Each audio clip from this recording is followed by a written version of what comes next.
Comunicando espiritualidade. Apoio Cultural Soster Imóveis, Avenida Assis Brasil, 4990, Sala 201.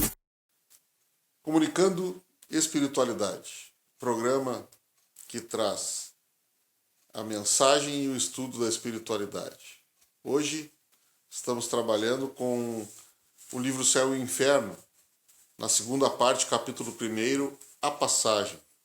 E como minhas saudações iniciais, eu deixo uma frase de Emmanuel que diz o seguinte: tudo na vida pode ser começado de novo para que a lei do progresso e do aperfeiçoamento se cumpra em todas as direções. Professor Elimar, para as suas saudações iniciais. Bom dia, meus irmãos, bom dia, minhas irmãs. Nós estamos diante de uma nova postura, uma postura de confiança frente à vida futura. Cabe perguntar, então, como chegaremos lá na vida futura? Já que ninguém escapa a essa transição, a essa passagem. Não podemos deixar de fazer essa passagem. Nem ricos, nem pobres. Mas e se ela for dolorosa? Você já se perguntou? Nem a posição social, nem a fortuna podem suavizar este amargor. É disto que vamos tratar hoje. A ciência e a religião não puderam, até hoje, entender-se, porque, encarando cada uma as coisas do seu ponto de vista exclusivo, reciprocamente se repeliam. Faltava com que encher o vazio que as separava, um traço de união que as aproximasse. Esse traço de união está no conhecimento das leis que regem o universo espiritual e as suas relações com o mundo corpóreo. Leis tão imutáveis quanto as que regem o movimento dos astros e a existência dos seres. Uma vez comprovadas pela experiência essas relações, nova luz se fez. A fé dirigiu-se à razão. Esta nada encontrou de ilógico na fé. Vencido foi o materialismo. É o trecho do Evangelho segundo o Espiritismo, capítulo 1, item 8º. Professor Elimar, nos fale sobre a ligação da alma com o corpo físico. Para que nós entendamos essa questão, é preciso verificar que tanto a ciência quanto a religião não têm conseguido isoladamente responder à pergunta sobre o que ocorre conosco na hora da transição, da passagem deste mundo para o outro mundo. Por quê? Porque a ciência fica no limite do final da vida neste plano. A ciência não consegue avançar ainda, porque ainda não tem esses recursos. E a religião fica no limite da crença, da fé. E uma fé que muitas vezes precisa de mais elementos para que possa ser subsidiada pela razão, para que possa ser compreendida. Então, nós temos aí tanto a ciência quanto a religião não respondendo e não explicando este intervalo, ou seja, o que acontece conosco na passagem da vida corporal para a vida espiritual. Muito bem.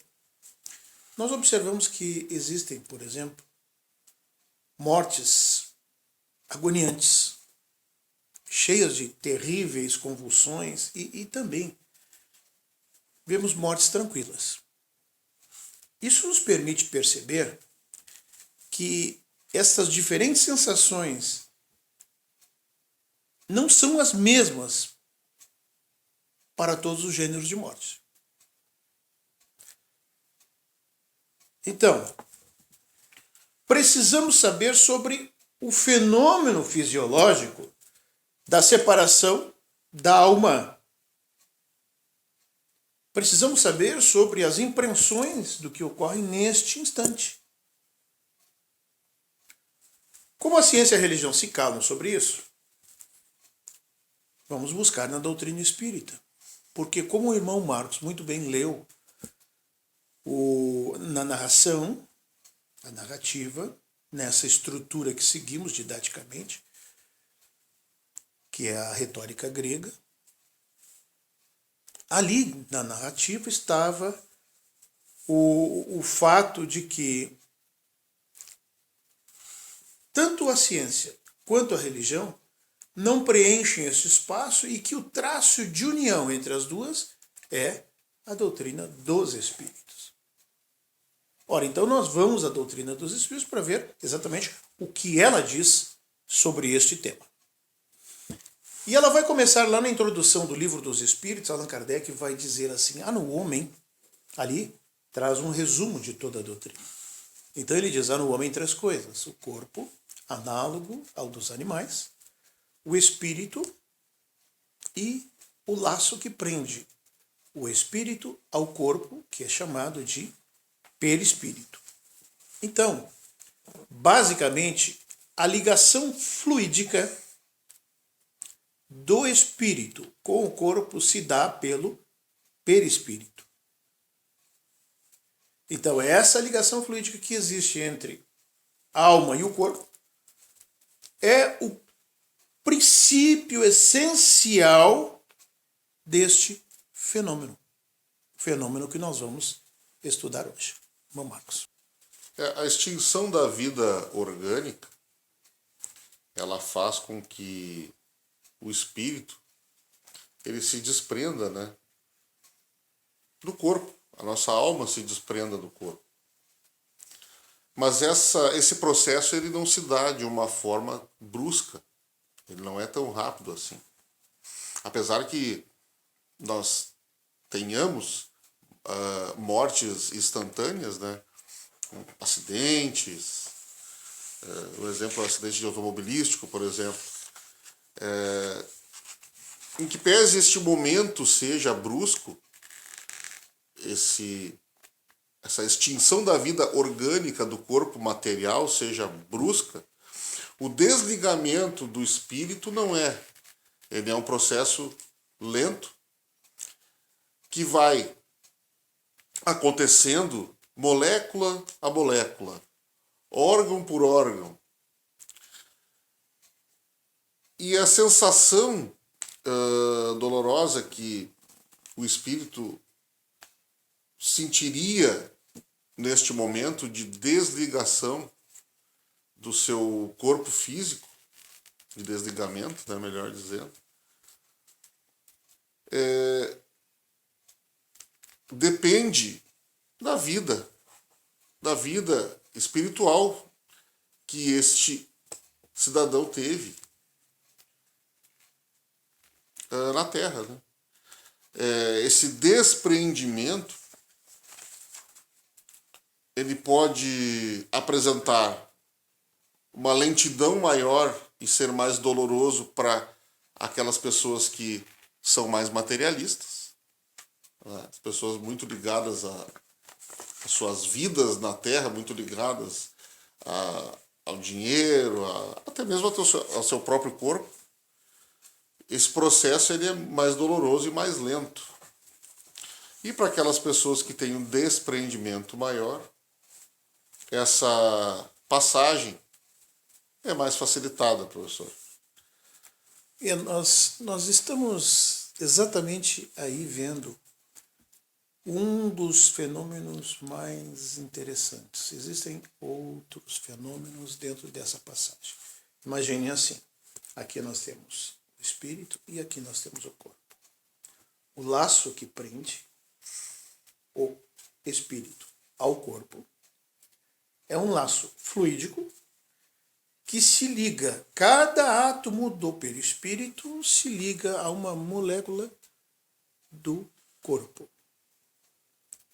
Então, quando acontece a morte corpórea, há uma ruptura desse laço fluídico, que vai demandar mais ou menos tempo. É o que o irmão Marcos falava muito bem, sobre essa velocidade da extinção, da ruptura desse laço. Se deu a extinção da vida orgânica, morreu o corpo, o espírito começa a se desprender do corpo. porque os laços se rompem. Então, isto tem uma velocidade. Sendo assim, nós podemos estabelecer aqui um critério, Allan Kardec faz isso, na capítulo 1º, segunda parte do livro O Céu e o Inferno. A passagem. Por que ele estuda isso? Ele estuda isso porque ele, nessa segunda parte do livro O Céu e o Inferno, ele descreve inúmeros casos de espíritos que passaram para o mundo espiritual, que chegaram ao plano espiritual e chegaram em condições diferentes. Alguns em condições felizes, outros em condições medianas e outros ainda uma condição de sofrimento, de perturbação e de dor. Então, rapidamente vejamos aqui 4 possibilidades que vamos chamar de situações extremas, mas dentre elas existem muitas outras diferentes, mas vamos destacar essas. Então vejamos o seguinte: se o desprendimento da vida orgânica, o desprendimento do espírito, a ruptura do laço e a morte do corpo ou extinção da vida orgânica é simultânea, ocorre ao mesmo tempo, com a possibilidade até de acontecer antes, né? A questão 155A, Livro dos Espíritos, pode até acontecer antes. O espírito se desprender praticamente quase que totalmente do corpo antes da morte, né? Mas morreu o corpo, o espírito se desprendeu, então são simultâneos, a situação é de felicidade. Tá? Essa é a primeira situação. Por quê? Porque a alma não sente absolutamente nada. Vamos à segunda. Se nesse momento de coesão dos dois elementos, essa coesão, essa força de coesão, está no seu grau máximo. É como o irmão Marcos diz, olha, houve um acidente, né? Aquela violência do acidente, a força de coesão, porque as moléculas do perispírito, os átomos do perispírito, estavam ligados às moléculas do corpo físico com força total. E o indivíduo teve um acidente e morreu. Então, nesse momento, nessa circunstância, há um sofrimento para a alma devido a esse dilaceramento desses laços, essa ruptura abrupta desses laços. Tá? Esse é o segundo caso. Terceira situação extrema. Se a coesão é fraca, a força de união já está fraca pela velhice, né? Por exemplo, isso se dá o desencarne do espírito, essa separação se opera de forma muito fácil e sem abalos. E por fim, por último, nós temos ainda, houve a extinção da vida orgânica, mas existem muitos pontos de contato,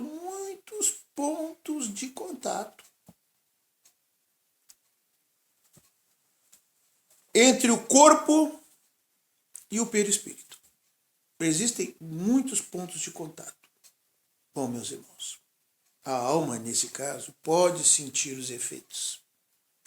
Efeitos da decomposição do corpo, até que o laço seja completamente rompido. É o caso, por exemplo, dos suicídios. Tá? Então, são estes casos extremos e aí, nos intervalos, nós temos muitos outros. Vamos então, meus irmãos, para o nosso intervalo. Até mais. Comunicando Espiritualidade. Estamos de volta com o nosso programa Comunicando Espiritualidade, hoje trabalhando a passagem, né? Que é um trecho do livro Céu e Inferno. E que o professor Olimar falava é que o sofrimento resulta dessa força de aderência que une o corpo ao perispírito. Né?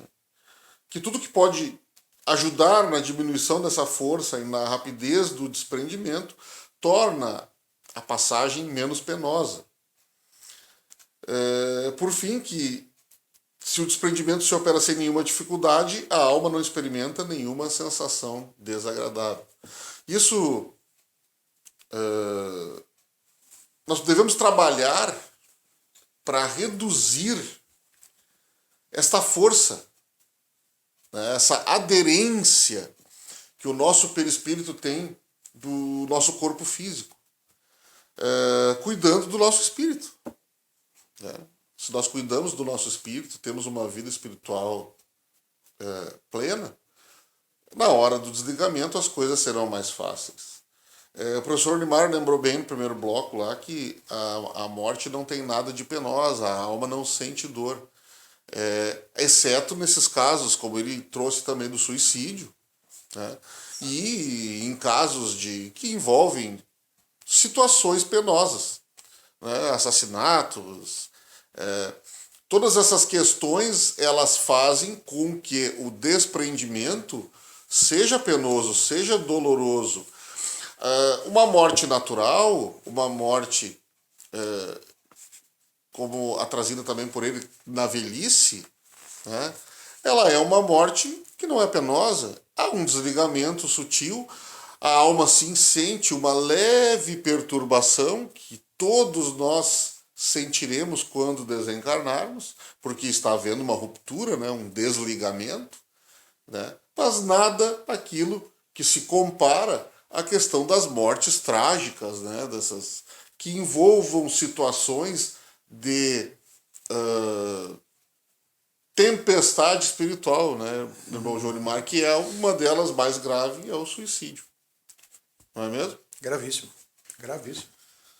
Temos algum fenômeno presente, mais algum fenômeno presente da passagem para acrescentar, professor? De fato, de fato. Nós estamos agora entrando no segundo fenômeno.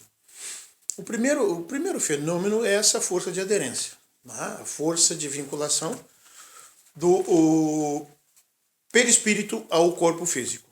Né? Então, é essa força que vai demandar. Por quê? Porque quando acontece a morte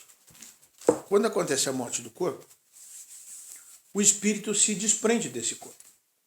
Mas acontece o seguinte, a morte do corpo, ela não acontece simultaneamente ao desencarne, a desvinculação da carne. É isso que a gente está vendo em linhas gerais.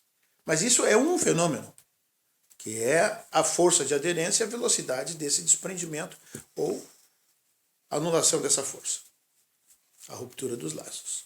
O segundo fenômeno é o da perturbação. Então, muitos espíritos, quando morre o corpo, eles entram num estado de entorpecimento.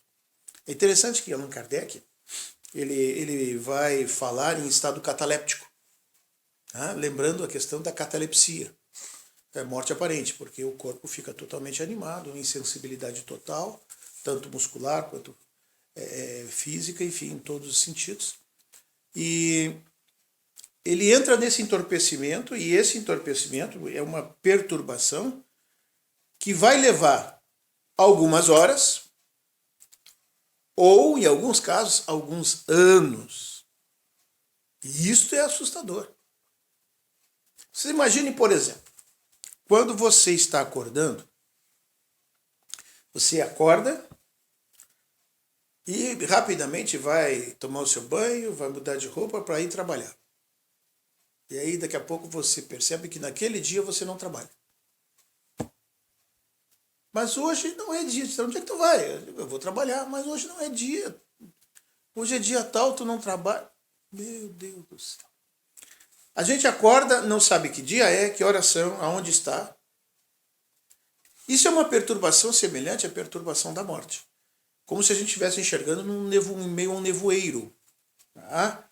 Então, nesse momento, no momento da passagem da alma para a vida espiritual, porque se extinguiu a vida orgânica, produz-se então o fenômeno da perturbação. Então, entorpecimento, paralisia, faculdades neutralizadas, sensações parcialmente neutralizadas, Então não sente nada. Então é como um estado cataléptico. Muito bem. Dizemos que quase nunca. Por quê? Por que quase nunca é testemunha da morte? Por que Kardec diz quase nunca a alma é testemunha da morte? Porque existem casos em que ela é testemunha, ela pode ver. Em que o espírito acompanha o enterro do seu corpo, verifica quem está lá, acompanha todo o processo, enfim. Então, essa perturbação vai variar no tempo. Perfeito. Agora, à medida que ela vai se dissipando, a alma fica numa situação de um homem que sai de um sono profundo. À medida que ela vai se dissipando, ele vai acordando. Então as ideias estão confusas, vagas, estão incertas. Vê como se fosse através desse nevoeiro. E pouco a pouco a vista dele vai clareando. A memória dele volta. Ele reconhece a si mesmo. A alma, reconhece a si mesma. Esse despertar, ele é diferente. Ele é bem diferente de um indivíduo para o outro. Varia de acordo com o indivíduo. Ele é calmo e propicia uma sensação deliciosa em alguns espíritos. Mas já em outros, ele é cheio de terror, de ansiedade e produz um efeito de um pesadelo horrível. Isso é muito interessante. A gente que trabalha com isso já há tantos anos e conversa com entidades espirituais neste processo, nessa condição, porque quando nós temos as chamadas comunicações no campo do intercâmbio mediúnico, nós conversamos, dialogamos com os espíritos e muitos deles estão neste estado, um estado de profunda perturbação, de muita confusão. Não sabem onde estão, se acreditam ainda vivendo no mundo material, acreditam que podem conversar com as pessoas, falam e ninguém atende elas. E ficam bravos achando que as pessoas são mal educadas, que não o respondem, enfim, que não lhe atendem, ele chama, ele puxa e não adianta nada. E ele não se dá conta de que já está vivendo no outro mundo. Olha para si próprio, vê o seu corpo, reconhece o seu corpo e não consegue entender como que ele está morto, segundo o que a gente tenta lhe dizer em alguns momentos, e ele se vê com um corpo normal e vivo, raciocinando, preservando a sua individualidade. E isto é uma realidade muito interessante mesmo. E nos traz, assim, um campo muito vasto de perquisições, de estudos, de investigação. É esse fenômeno da perturbação, que dura algumas horas, mas também alguns anos. Irmão Marcos. Bom, nós temos aí, que quanto mais lento é o desligamento, esse processo de desligamento do espírito, da alma, do corpo, ele é mais doloroso, E ele está interligado diretamente com o adiantamento moral do espírito. Você veja, como o despertar, nós vamos falar então do despertar na vida espiritual.